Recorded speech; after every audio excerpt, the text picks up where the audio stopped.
You know, there's an old corny saying that goes, no one cares how much you know until they know how much you care. That is so true with any band or a musician. And so I thought I'd take 3, 4, 5 minutes or so and share with you what I'm all about and kind of where I'm coming from and why I care, why I do these videos, what's the point behind them.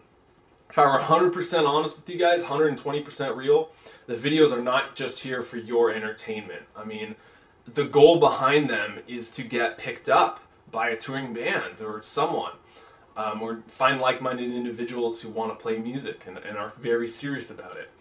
And it goes all the way back for me to when I was 11. And it's all I've ever wanted to do was be in a band, tour the world, and play music full time.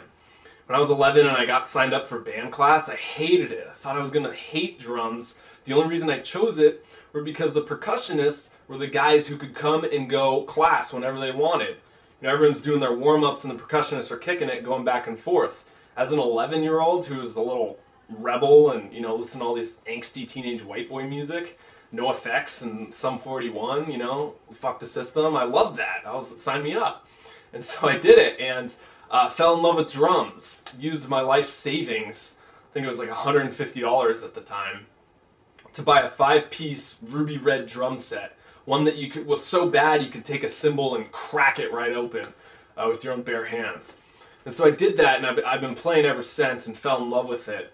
Oh, funny story, one time I wanted to play drums so badly that I took one of the drumsticks and I threw it as hard as I could, and it hit the teacher in the head. He was bald and his name was Baldwin. And I got suspended for 3 days. 3 days. And I thought it was the greatest thing ever, because now I could go home and jam to Sum 41 for 8 hours a day when no one was home. Right? So that passion, though, that same 11-year-old kid passion, has never left me when it comes to drums, when it comes to music, when it comes to creating things. I'm still there. And you know, every time I go to Warped Tour, it's really a wake-up call that this is it. This is what you should be doing. And I see the drummers behind there, and all I see is myself on stage doing what they're doing, and I'm so hungry for it, and it's all I've ever wanted. And to go all life coachy on you for a minute, it's what I've been doing for a couple of years. Every time I work with people, I always tell them something, and I thought I need to take my own advice on this. It's at the end of your life, you're not going to look back and regret what you did, but you're going to look back and regret what you didn't do.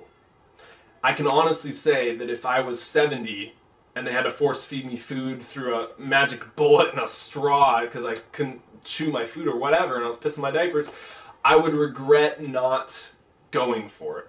I would regret not putting myself out there, finding a band or doing something and really going for it. And I know you can probably relate to this with whatever passion you have. Who cares if it's music, if it's basket weaving, or if it's salsa dancing? I don't care. Go for it. There's a story that we're told, and it gets passed on generation to generation. This is me ranting on it. You go to high school, and then what? You're supposed to go to college, because if you don't, you're a loser, you're a slacker, you don't want to contribute to society, you get a GED, right? So you go to college, you get out. You have a boatload of loans. Sometimes we're talking 6 figures even, $100,000 in loans. So you have to take a job, and you have to pay them off. Well, then once the loans are paid off, now you got a mortgage on your house probably. You maybe have kids, that's another 18 years. Finally you get to the end where you can retire, right? And you're so golden. You're not going to want to travel the world when you're retired. You can't do half the stuff you could do when you're 20. Your mobility's shot. Your hands are probably arthritis, so you can't even play drums. And so when along that part are you going to stop and say, I need to go for it. I need to do whatever I need to do to make my dreams become a reality. And that's really what I would recommend you doing. And man, I got to take my own advice on that, and I got to put my money where my mouth is and step it up, because it's not going to happen. They're not going to knock on your door and say, hey, come out with us. You need to put yourself out there and go for it. So that's what these videos are, kind of my journey almost to this.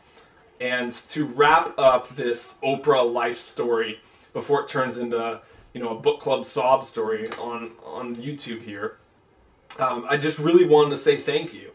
I know it can be a cliche to thank your fans and say you're so grateful and stuff, but I mean, really, without you guys holding me accountable and posting comments over these 5 years, some of you, I see your names pop up and I'm like, boom, that's my dude. He's been here for 6 years. Without that, I don't think I would be posting these next 6 videos that I'm really proud of. That the audio's killer on thanks to Abby at Magic Studios, and the video my boy Harry did. So I had to ask for help for it, and I'm really happy with the way they turned out. And so I just want to say thank you for you guys, because you guys rock. So I'm not asking you to do anything. If you want to share them, that's cool. I would love that. However you want to share it, tweet a band, Facebook it with your friends, email me, post a comment. But I'm not asking you to do that. If you want to watch it, enjoy it, please. It's not there to obligate you to do something. So long story short, if you're a touring band and you have an opening or you want to work something out, you need a tour fill-in or a drummer, feel free to contact me. My info's in the description box down there. We can email, set up a call or something. Let me know where you're coming from, and I'll let you know if it's a good fit, or you'll let me know if we're a good fit and we can make something happen. But for real, guys, I really do appreciate it. Until then, I guess the take-home message, frickin' go for it. Whatever it is. I don't care. Salsa dancing, basket weaving, cooking, cleaning, being a father, it doesn't matter. Go for it. Do whatever you want to do. Stop settling. Start living. Later, guys.